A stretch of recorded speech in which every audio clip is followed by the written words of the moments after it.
Ay, oo. Guys, gutom na daw ang mga cutie. Ayan, so kakain na sila.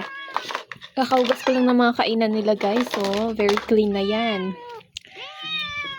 Opo. May 10 tayong pusa, guys. Kaya, marami yung ay, mag-away. Marami tayong kainan.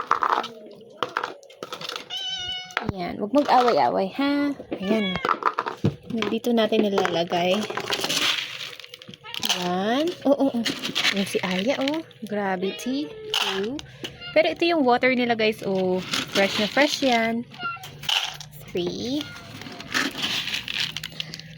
4. Si Aya, 5.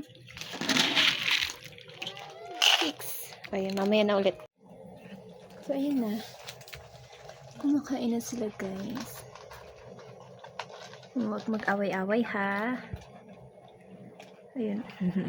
Kain na.